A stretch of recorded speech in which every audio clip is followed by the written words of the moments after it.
We're golden. Okay. So there might be a few people, there was 26 people that signed up. There might be some joining us later, but I think a lot of people were busy, and it is the dragon boat season and the paddle season. So this will be recorded. I'll send the recording out tomorrow because I know Laura said she might have to leave us as well. I'm really glad to meet everybody, and hopefully what you'll gain from this free webinar is just a little bit of insight into mindset training. I'm going to talk to you a little bit about energy training because that leads into performance arousal.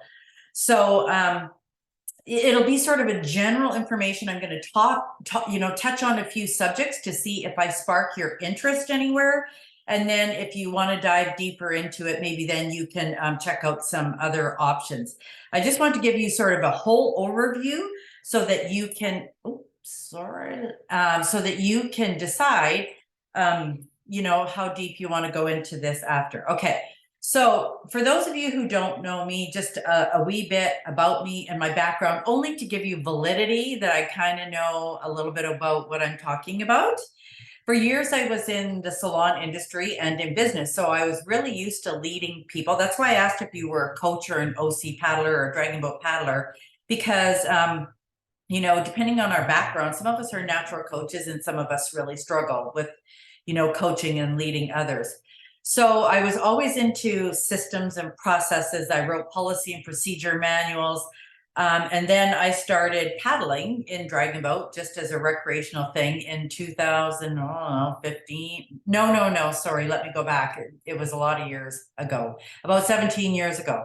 And then in 2015, I tried out for national teams. I made the dragon boat national team, Team Canada for seniors. I was never an athlete till I was in my 50s. And then from there, I made the Outrigger Team Canada as well twice, but COVID happened. So I did all this training, made the teams, and never got to race. So that kind of was a drag. I did form my own club when I moved out here to the lake because I thought, well, this is really great. I'd like to start a dragon boat club. And I became a professional coach. So I took all the coaching in canoeing and kayaking and outrigger and dragon boat, and I am a competitive coach as well. Now, on my journey, though, I was really interested. I didn't have the mindset, that to be competitive, and it was a struggle for me and a challenge for me. So I want to tell you who I am because I was never a top paddler. I'm always the girl that has the grit that's grinding her way up. So when I was on teams, I managed to be in the top 3 on my team, and then when I went to a club, I was, top 5 in my club. When I made Dragon Boat Team Canada, I was the 11th left chosen. So I was a spare and I skated in that way. And I had a lot to learn, and I didn't realize, that I would be sharing this time with Uber athletes, and a lot of the information that I learned that I'm going to share with you today was innate for those Uber athletes. It was not innate for me. So I had to go on and take the formal sports psychology training. I did a lot of other competitive mindset training with Lisa Brown and other people in the industry. I also went into, when I was on the national team, I had a sports psychologist who was also a kinesiologist. And I got to work with him and his team, and he was the coach in Ontario of the Junior Hockey League. So incredible information. And I learned about the body, not just about the mind, but how the mind and body talk together and how that can fuel performance. And he helped me to actually become 6th.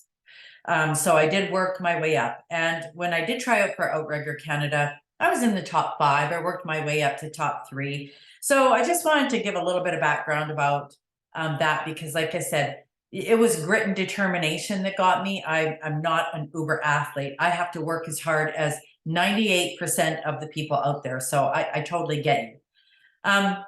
So now what I do as a professional coach, obviously today I'm doing mindset and game day prep or race day prep. I do advanced coach programs too, because I found, as a coach, I was really struggling to get the write the progressions and get any mentoring here in Canada. And unless you weren't in that club where those coaches were, I really didn't get access to them. So once I did get all the access by trying out for different teams and different programs, I created online programs so that all coaches everywhere have access to this material. So recently I've done some motivation speaking, getting softball, U17 softball girls ready to slam out there on a weekend too. I do mind programming tools. So some of the mind programming tools that I will talk about in these sessions are something that we use in energy training as well as sports psychology. I do team building. So a lot of when teams are having division or clubs are having division, I help them a lot and put different structures and selection processes into their clubs, because that was something I didn't know how to do until I got to the national team level. So I think it's really important that we know as coaches that those tools are available. And I do Dragon Boat camps and OC clinics as well. So that's just a little bit about what I'm doing now. So in this short webinar, we're going to cover a lot of information and hopefully just give you nuggets of pieces that you go, this is helpful for me. This is something, that I want to see more of, etc. So we're going to talk about performance arousal and what it is. We're going to definitely dive into the 4 attributes of goal achievement because they align with energy training, and I'll show you why they align with that. They're actually based in quantum science. So they're scientific facts behind how we put forth effort and what that actually sets us up to the likelihood that we're going to keep progressing. What being competitive is all about, the mindset of a competitive paddler, how to channel that competitive energy once you find it. We're going to talk about mental strength and what it is and why you need it to compete and how you can easily develop it, and how to not choke on race day. So, there's a few things, like I said, that we can do and can really help just amp up our performance if we understand where all this is coming from. So a few methods of training that we will talk about to power performance. So these, the mindset training, basically what mindset training is, I think it's really popular out there to right now think positive, and everybody thinks that thinking positive is going to get you these positive results. So well-meaning people, so often said to me when I was going to a time trial or I was going to a festival or, blah, blah, blah.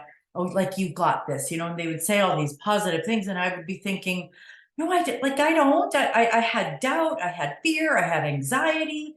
And so I realized that the mindset training, and here's the key word, training. All the training that we're going to talk about today is no different than picking up weights and training in that cycle for the weight training. It's no different than training on your OC. It's no different than training in the Dragon Boat. It's training. If it was innate, we wouldn't be here today. So that's why I like to work with the general paddlers out there, because the uber athletes, they kind of get this. And when I talk about uber athletes, I'm talking about those people that have been in sport all their life from the youth. And they understand what it's like to compete. They've had in different sports and they've had great coaching and they learned how to prepare their mindsets quite early on. So mindset training is just the method of using systematic thinking in constructive ways to develop those habits and those processes so we can work on our confidence and trust and eliminate worry and doubt. That's basically what mindset training is. Like I said, it's not always innate. I don't really know too many people where, this kind of thinking is innate, but it is learned and it is a skill and you can learn it as well. Now, performance arousal. Basically, what we do with performance arousal is we find a way to take those race day jitters that live in our head or our bellies or our bodies, which cause us to freeze, and just turn them into energy. So understanding that we have energy and what that energy means and where it lives in our body and how we can shift that is really crucial, right? So that is what they talk about when they talk about performance arousal. There again, it's a skill that's learned. And if I can learn it, I can tell you that everybody else can too. So it's another method of training. So let's talk about those fear-based thoughts just briefly before we dive into anything else, because this is directly linked to imposter syndrome. So a lot of what I do when I work with athletes is, especially if they're like me and they haven't been in competitive sport all their life, they'll have a lot of these doubts and they'll wonder if they really belong in the realm of racing that they're in. So we have to work with these fear-based thoughts. And a lot of times, the common thing from working with athletes that I found is, they feel like they kind of stepped out of their league. Now it's interesting because the girls softball team that I just worked with last week, some of them felt like that, yet they had tried out. They had made the team, but they somehow didn't believe that their skill got them where they were. Sometimes when we get to festival, we're looking for that performance arousal. So we're looking to jack ourselves up and we're going, I know I'm supposed to be confident. So we put on that air of confidence, but we don't feel it in our body. And feeling it in our body is really important when we have to execute our stroke. And then here's my favorite one.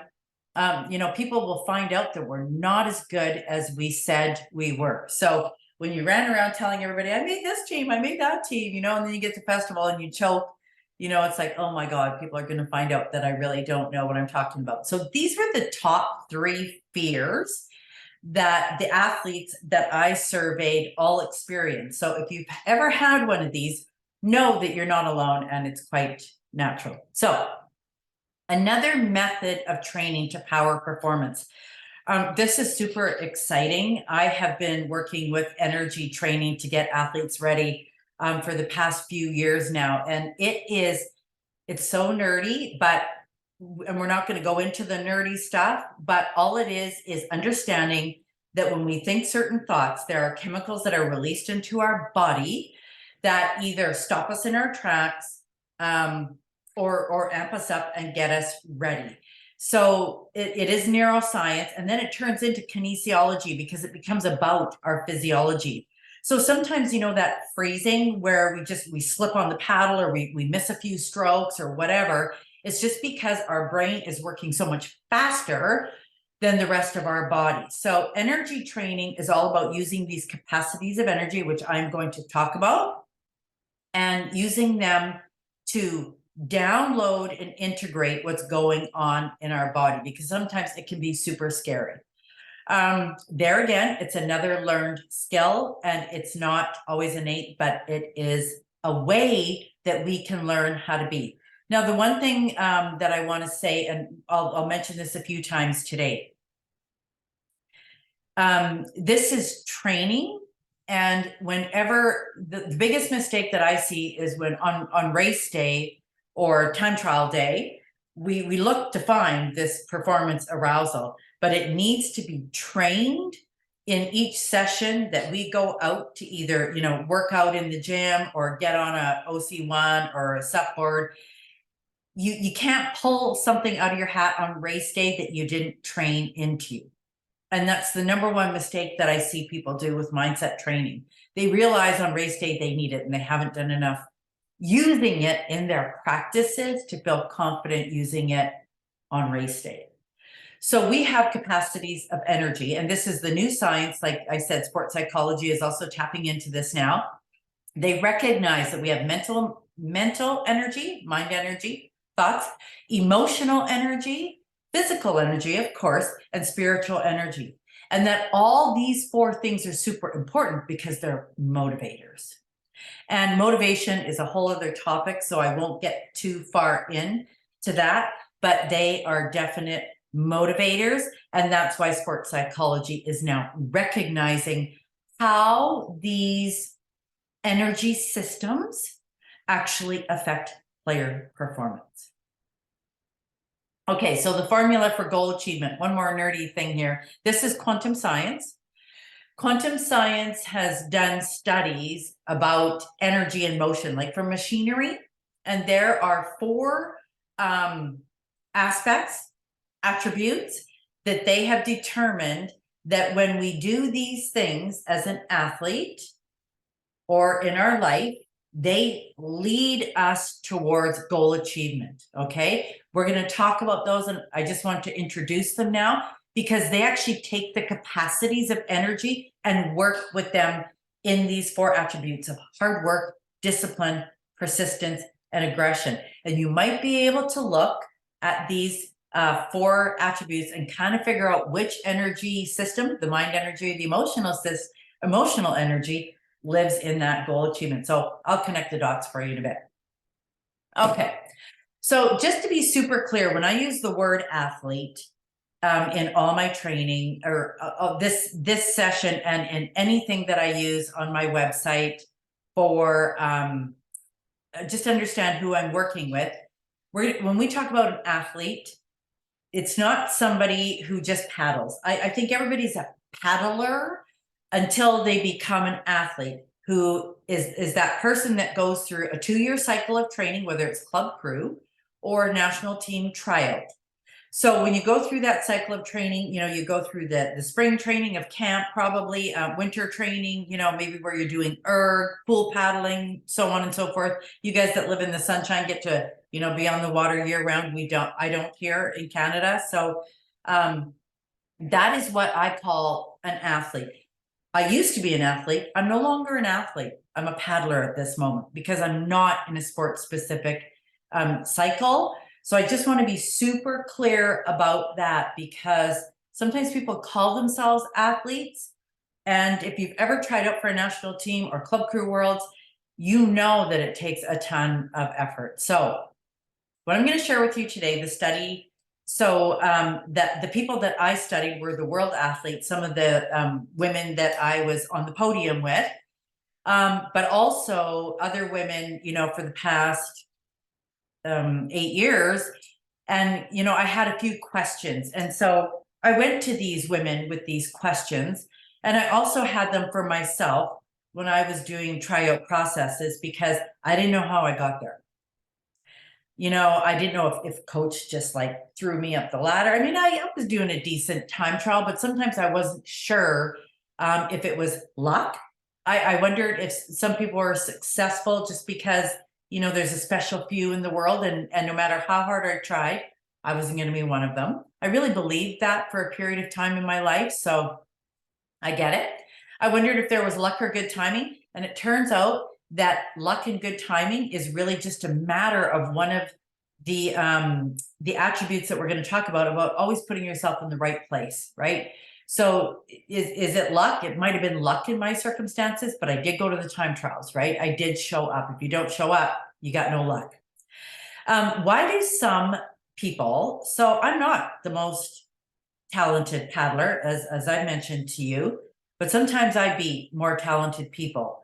And I'm going to tell you why they succeed versus the people that sometimes are more talented. Sometimes when people have a ton of talent, they don't realize they have that much talent and it comes easy for them. So they don't have the grit that the rest of us have. And I wondered, is there a formula? Like, is there some formula out there that makes these other people uber athletes when I wasn't, and success becomes easier to them? So that was my study, and all the information I'm going to share with you today is from that study. So here's what I found. These are the blocks that sabotage success. So when there were other people trying out that were more like I was, and they weren't the uber athletes, these are the mindsets that I found that sports psychology, they called them different things, but sports psychology recognized that this is what holds people back. They have undisciplined mindsets. So they do positive thinking or maybe just thinking rather than constructive thinking. They have investment attitude. So I hear a ton of this. They'll say things like, I'm just not that type of paddler. I've had this injury, and they really invest in that. Like they'll tell you everything that's wrong with them for the reason why they can't succeed. They misunderstood their setbacks. And this was one of mine too. I believed in fate, and, maybe to some degree it's true, but I really believed that fate had my back and either I was destined to make that team or I was not destined. So when I had setbacks, I'd be like, maybe that means I'm not supposed to make the team. And I realized that the uber athletes never thought that way. Acceptance of circumstances. So, some people, when they hit a wall, they just back up. Other people, like high achievers, like Brendan Bouchard, his book is incredible. Talks about going around the wall, over the wall. Michael Jordan talks about this too. So some people accept the circumstances in their life as, just not going to happen. And a lot of us athletes undervalue challenge because we don't know how to work with it. And I'm going to give you some insight on that today. So biggest thing, I've said it already, is you race exactly like you train. So you're actually going to compete as well as your last practice. And that is what scares the heck out of all of us, because we're like, oh no, was I even present in my last practice? Like I don't know where my mind was, blah, blah, blah. But now that we know this, we know that if we can, and this is something that the young girls, the U17 team that I worked with, they didn't recognize. Like they get out there and they throw balls and they're laughing and they're giggling, but they don't play like that, right? So they weren't doing anything in their practices that was gearing them up to train those mindsets, to train the resilience, to train all those other things. So bottom line, you are going to race exactly like you train. So if that's the one thing you take from all of this today is to change your focus when you're training, you'll be golden. So what is being competitive in sport? So this word gets tossed around a lot. It's a very sometimes negative, because people say things like, oh, she's just so competitive, and it's sort of negative, right? But competitiveness isn't, it's about being your personal best. It's not a desire to win, and I'll tell you why. We don't have control over winning. We have absolutely no control. So, when we focus on being competitive, we can use winning as a motivator, but it can't be an outcome. And that's what freaks us out, quite frankly, in performance. It's like, oh, we want to win. How about if we just want to really perform at our own personal best? So winning can be a goal to motivate your training effort, but if it's an outcome, you're going to put unnecessary pressure on yourself. That does not help your performance at all, because when we get up to the start line, we don't know who we're racing. We don't know how much they've slept. We don't know where their head is. We don't know the wind. We don't know. There's so many variables that we don't know, that if we focus on all those variables and just winning the race, everything is out of our control. And as soon as we have no control, we're powerless. And that means that something else, our thoughts, are freaking out, or something has power over us. So competitiveness versus winning. So one of the things I do when I work with athletes, and we do in the competitive mindset training course too, is really uncover our personal win. Like, what does it look like to us? So, one of the wins for me, Laura and I were talking a little bit earlier about time trialing, and I thought I had reached my peak. And so a personal win for me was literally to shave off like 1 second. And then I knew that I could beat, some other women and have a good shot at making teams. Turns out I shaved off a lot more than that, because I did have another gear that I wasn't aware of, but it was my personal best. So I knew that when I went to race, I kind of knew, because I was collecting data all along, that, I knew what my time and my time trial was probably going to be. So when I got to race day, I was competitive with myself. It was like, you're going to execute just like you trained, and you are going to do a certain time. I mean, as a Dragon Boat coach, coaching competitive teams, I know what those teams are going to do in the heats. I don't know the variables like the weather or the currents or things like that, but I know how they trained. I've got the data. So being competitive with ourselves, it's not an attitude. So that's where I think the word competitiveness has gotten a raw deal.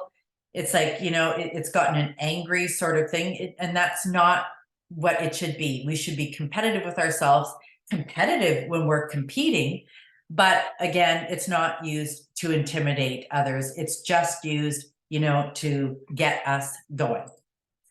Okay. Laura needs to go. So she just, it will just be a few of us. That's great. Okay, good luck, Laura. Let me know how everything goes. Okay, let's talk about the mindset of competing. So competing is its own mindset. And Michael Jordan said this, but sports psychology also recognizes this. The longer an athlete can actually hold their focus, the longer they will perform at their best. And if you think about this, if you've been paddling and you lost your focus for 1 second, you just looked at the other team, things fall apart. So in mindset training and in our training, we're training the mind to stay focused for as long as it can on what we're doing in that drill, in the energy system. So that is basically holding focus. Oops.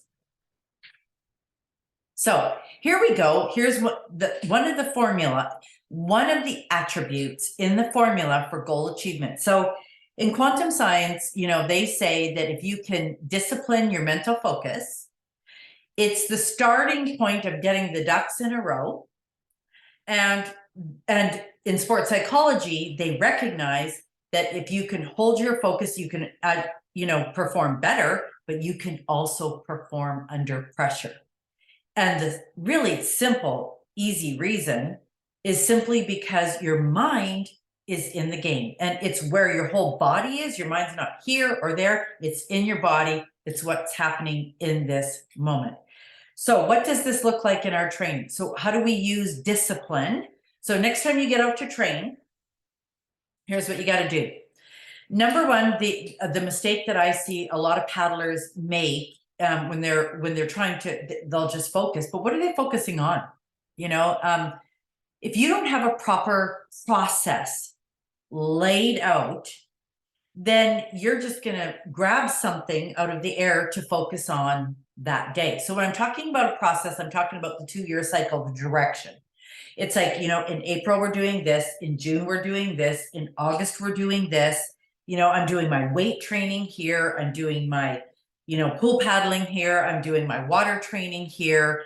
And we start recognizing that there is a direction. Now, in quantum science, the reason they discipline this is because when things are traveling in a straight line, they have more power, right? So when our brain and our mind is in a straight line, we have more power. Process is your tool, guys. Like process is the direction.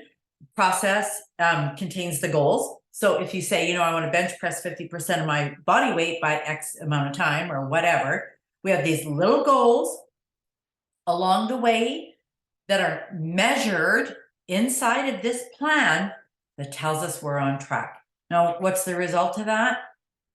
You're developing this mental toughness just by choosing the thoughts and the behaviors and all the actions by disciplining that's leading that energy forward. Now, disciplining the mind is really crucial here. And I want to talk about constructive thinking, again, not positive thinking. So discipline also gets a bad rap. It's like everybody thinks that discipline is hard, or it's a brutal thing. It's really just understanding that we do have control over the thoughts. And, one of the tools that I use in competitive mindset training prior to practice is a tool called bringing in the energy, where we actually focus our mind and, have these little boxes of compartments. So we're bringing our energy back in our body. If we're not doing that, we're leaving things to chance, right? So just disciplining that mind energy is mental toughness training. I know, you can Google it and and that's probably what you're thinking. I've Googled mindset training before, and there's a lot of the information that I'm sharing today. I'm hoping what I'm doing is putting it in a sort of an order for you where you understand how it actually leads you to your goals. So in your training, choose all the actions and behaviors that align you to your goals. So if somebody calls you at 4 o'clock and you got to train at 6 o'clock, and you got to train at 6 o'clock, right? You got to get on the water and you got to train. And they want to go for beers, it'd probably be a good idea to say no at that point. So that again is something when we're physically training in our sport. If we choose the actions and the behaviors that we would choose on race day, we're going to know what to do on race day, and we're going to know how to set ourselves up for that success. So how do you take discipline and use that energy on race day? This is kind of a riddle, but it's really important. Like I said, Michael Jordan knows this. Choose to focus on everything you can control. So, and focus on the things that you choose. So I know for sure, I'm a dragon boat paddler, OC paddler, doesn't matter. I know that if my paddle goes into the water, on this angle, there we go, and is fully buried, that I'm going to have power if I can use my body. So I get neurotic about that angle. It's the only thing I can choose. I can't choose what that boat is doing beside me. I can't choose what the weather is. I can't choose all these variables. But if I can focus on this one thing, it gives me something to stay grounded in my body. And that is the energy of performance arousal. So I've taken my thoughts, I've put it into a physical action. And when I focus on the power, I know that power comes from my breathing and from my gut. So now we've got mind, body, married, execution. So that is how we use discipline on race day. Okay, so how do we channel this competitive energy? And what I mean by channeling is how do we use it and direct it in all of our training and our performance and our race day. So Albert Einstein, we're going to be talking about another attribute.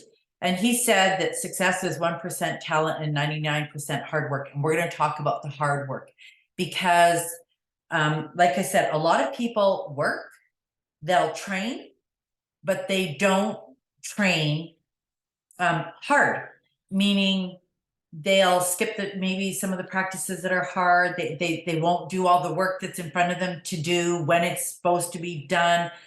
But the thing about hard work and working, quantum science says that anything that's done in progression and in cycles makes it impossible not to have enough work to reach your goals. And I'm going to use the Olympians for this example. So they train in a 4-year cycle. And I think they say that, am I going to get this right? Is it 5,000 hours before you can actually be a master at your skill? So some people put in spurts of work, but they never hard work. They never just keep doing the hard work in progression to build that momentum. And without that hard work, we get a little good at a skill, and then we're moving on to something else. And we never really get to the peak of that skill, so we never really have the confidence. And as we talked about earlier, we get to race day and we go, am I a fraud? Do I know what I'm talking about? So knowing that when we do all the work that coach puts in front of us or that we choose in that program, it makes it absolutely impossible to not succeed. Absolutely impossible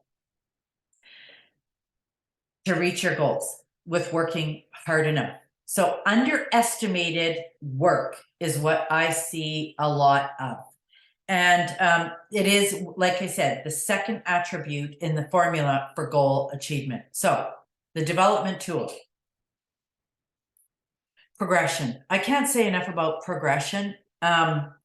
Progression has this energy. You do this one skill, you get that skill, you train the energy system of the 500 meter, then you train the energy system of the 2K, then you train the sprinting energy. When you're building like that, going back to the 500 meter, you become unstoppable, and so do your teams.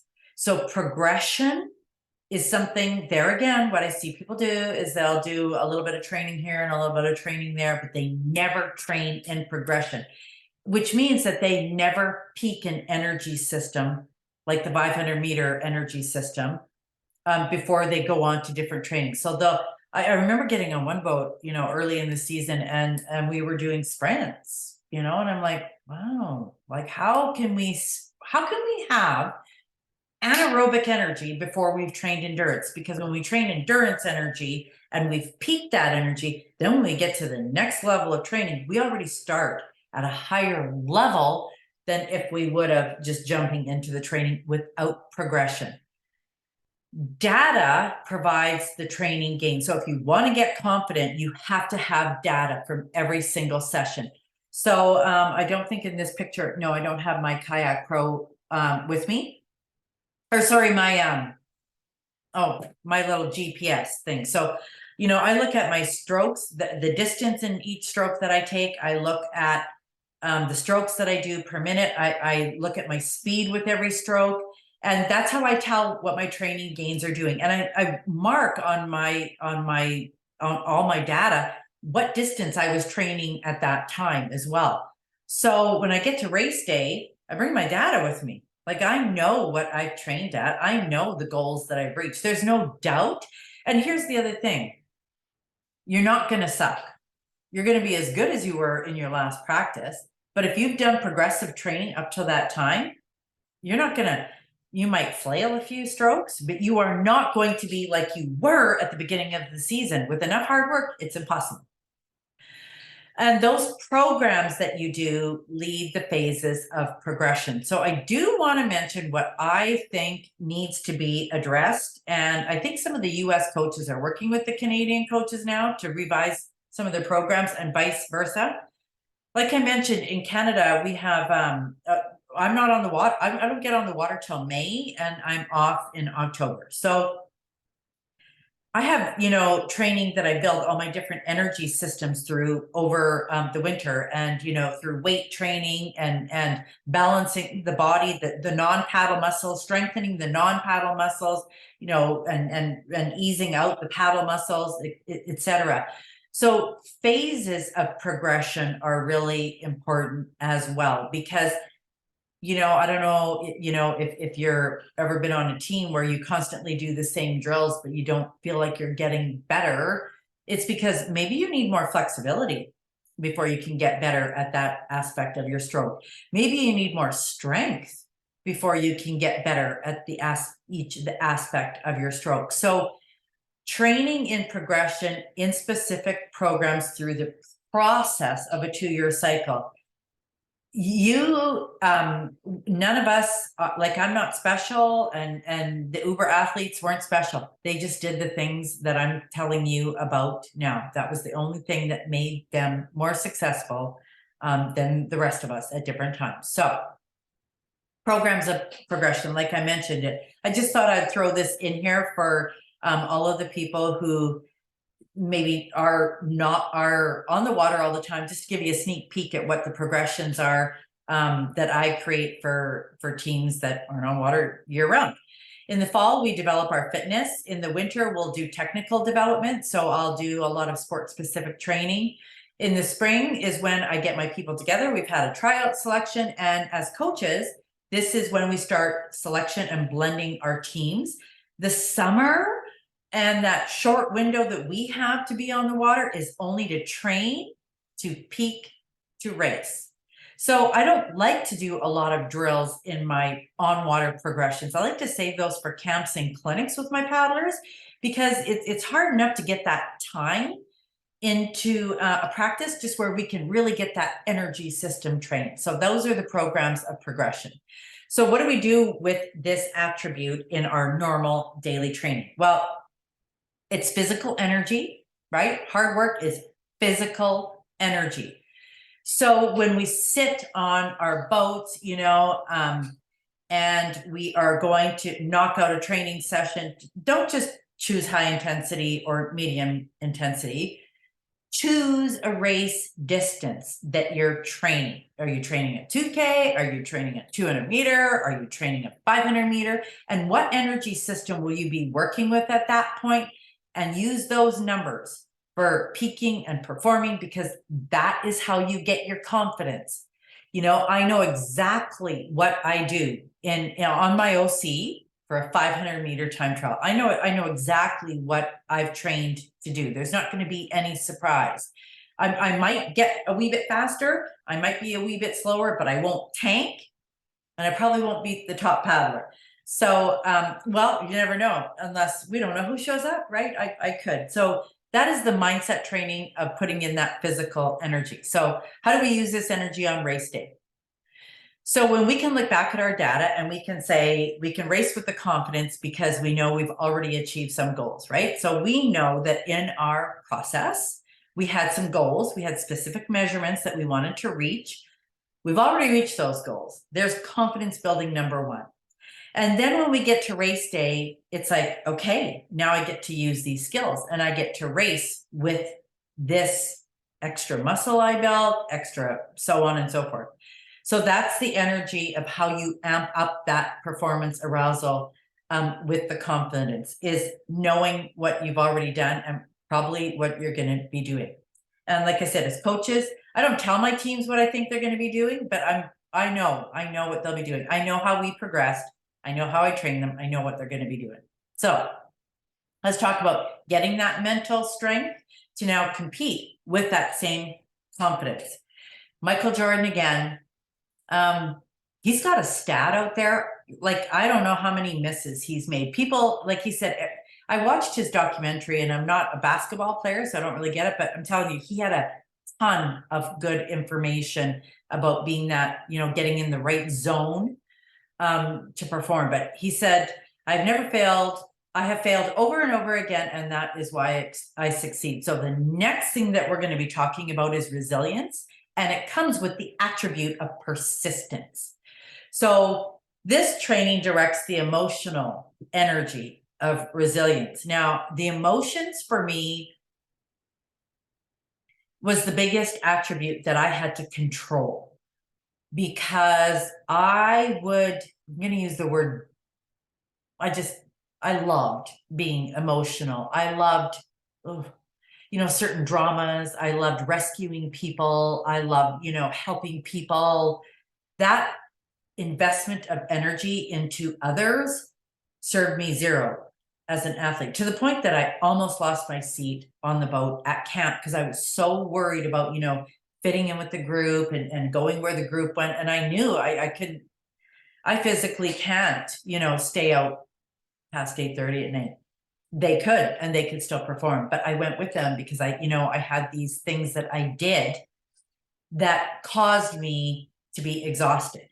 And it was that investment of my emotions. So quantum science recognizes that if at first you don't succeed, you got to try again, because the more times you try to get something right, the more likely it's going to happen. So there again, the youth girls, they just knocked it out of the park when they went to their tournament. And I was so happy because they didn't realize that every time they missed the ball, they were going to snap their mind and figure out how to get it right. It's just like our stroke. If we miss a stroke, we know our hand slipped. We know our power wasn't there. Maybe we're leaning too far out. Maybe our spine was curved.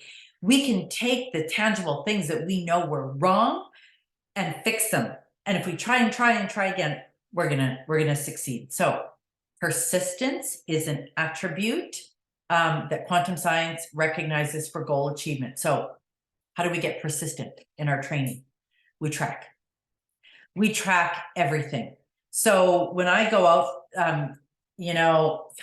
I remember being once training this dragon boat team, and it was blowing like crazy. The winds were high, not high enough for me to cancel practice, but teetering.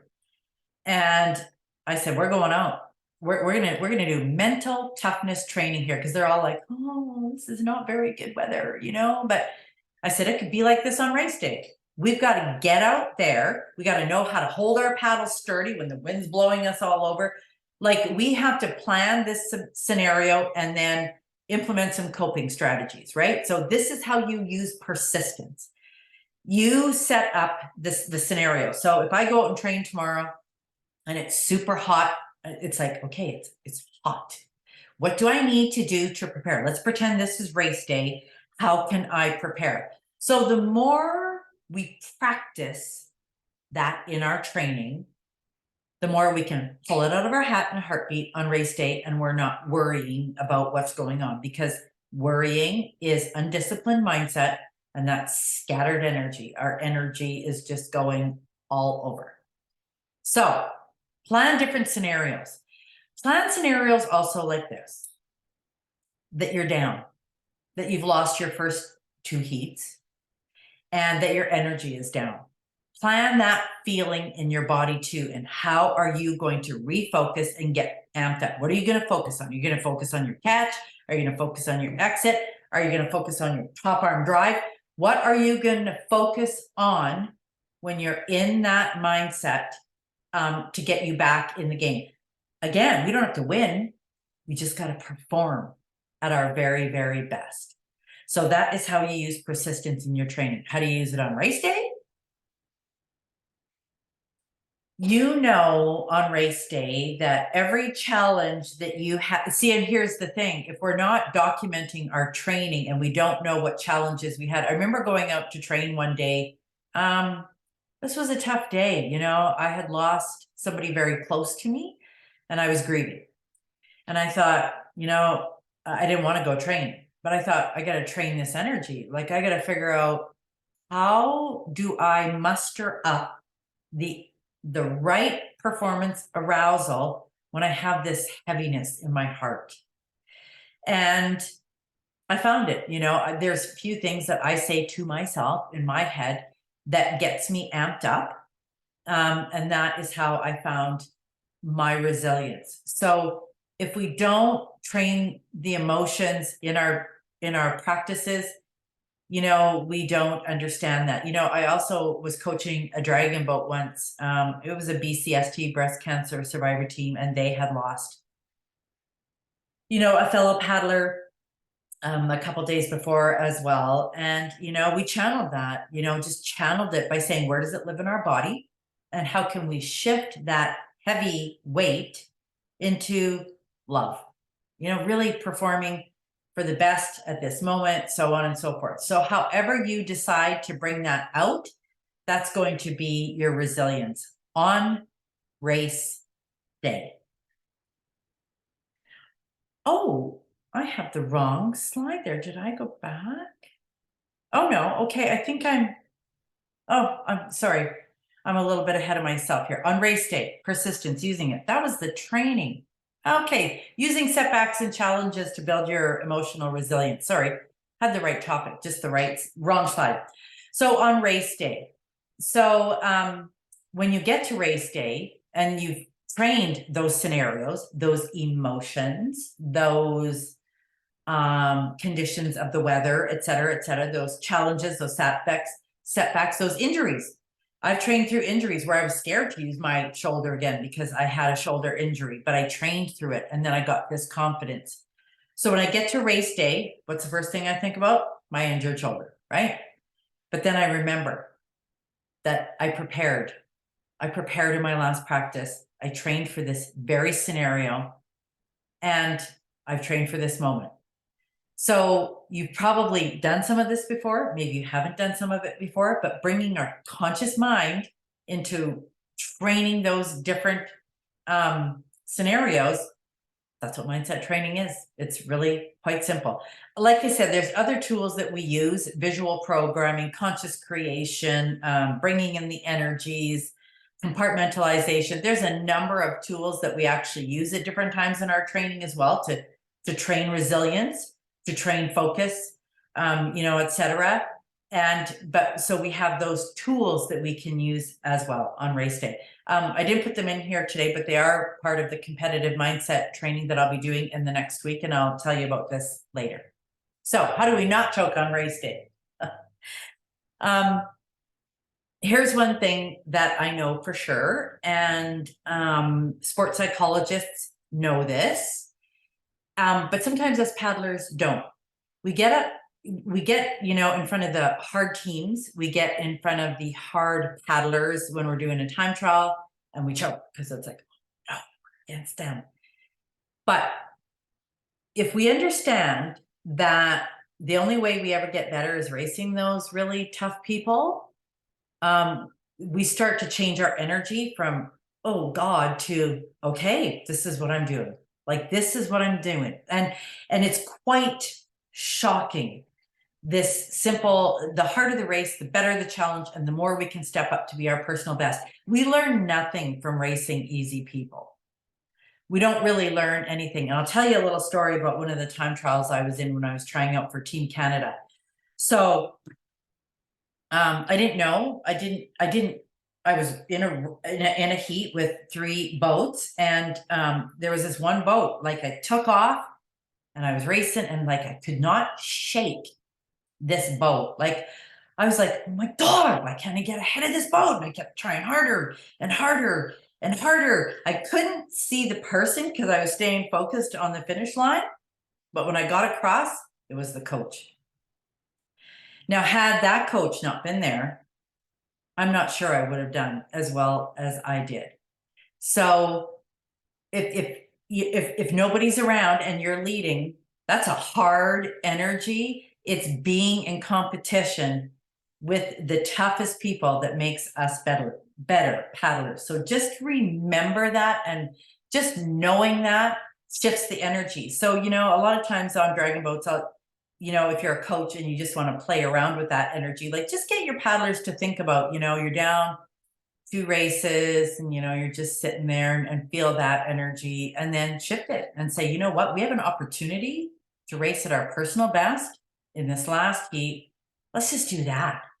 And see how you can just watch people's faces change by just shifting the energy. So this is my favorite tool. It's called aggression. It's my favorite attribute.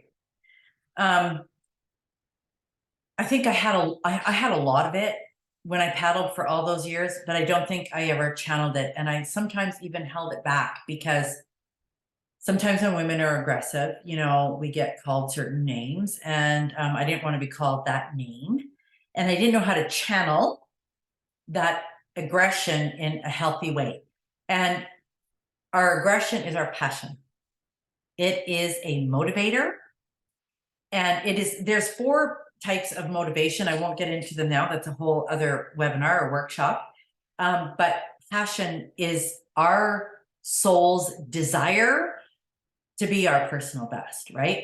So quantum science says it means that we go after what we want with unwavered fervor, and that's the source of internal motivation. So a lot of times, people come to me and say, oh, I just don't feel motivated. And it's really to tap into why they want to do what they want to do in their sport, and who they think they'll become as a result of racing at those levels. So it is the 4th attribute in the formula for goal achievement by quantum science. It's aggression.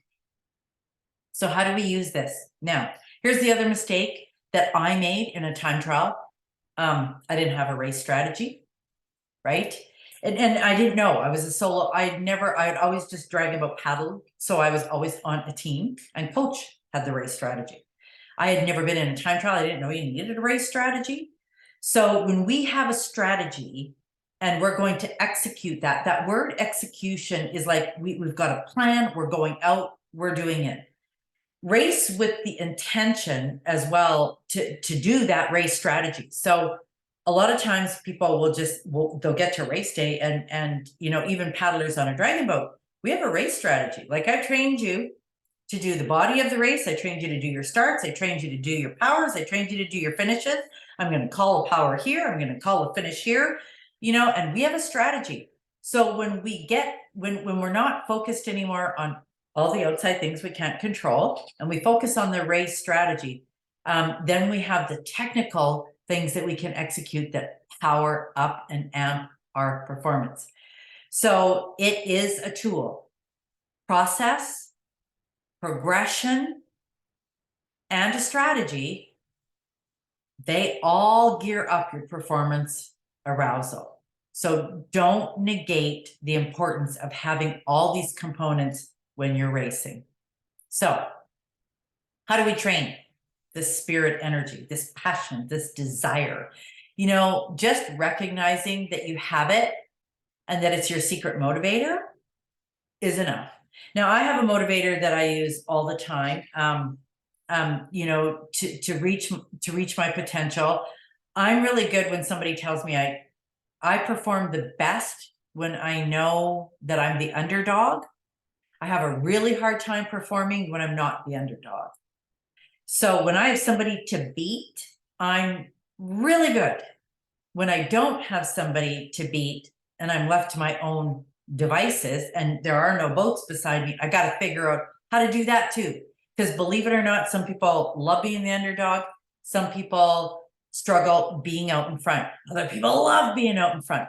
But when I'm out in front, if I end up out in front, I got to make sure I never let off the brakes. Like, I got to make sure I can still fire up and amp my performance, even if I'm winning.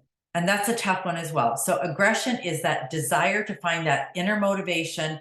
And, you know, there's a lot of negative things that people say about proving something to somebody or feeling fear. Those are motivators. If I'm terrified of something, it's because I want it. If I'm proving something to somebody, it's because I want it, you know? So I think we, you know, one of the things we do in mindset training with the constructive thinking and, you know, some of the exercises that we go through are to recognize that those aren't negative things at all. Being afraid is not negative. You know, proving something to somebody is not negative. Wanting to beat out the competition, that's not negative unless it feels false to us. So we really have to buy into it and we really believe it. So on a personal level, that's the work we do on our own to get us geared up. So how do we use it on race day? I've got a few motivators I threw in here. You know, deserving to be there. Like, some people like that. Some people feel like, you know what, I really deserve to be here. And that amps them up, you know, and that works for them. So if that works for you, that's great. Determined to prove something works for me big time. Fear of not doing my best is a super motivator, and it makes me extremely aggressive. And I can be aggressive without being, you know, the B word. I don't need to be mean to people, and I don't need to step over people, and I don't need to step on people. I can be aggressive in my sport and in my energy without being mean. And that is how you amp up the attribute of aggression on race day. And if I'm talking to the gals out here, sometimes men don't have a problem because it's the masculine energy is quite aggressive in itself, but feminine energy is, you know, the energy of nurturing, and we all have both of these energies, but I identified a lot more with nurturing rather than aggression, and I had to figure out how to bring that out of myself in a healthy way. Okay, so we're at 6:03.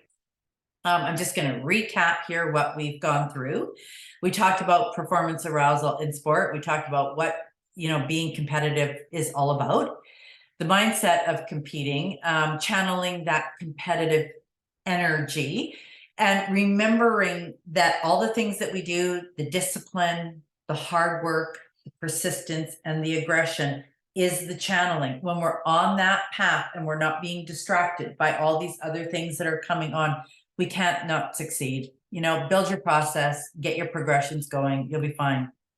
And the mental strength to compete with confidence. Like I said, there again, mental toughness has all these vague things out there, but just knowing that you're training your mental muscle in every session, your emotional muscles in every session, you're going to get tough, you're going to get strong.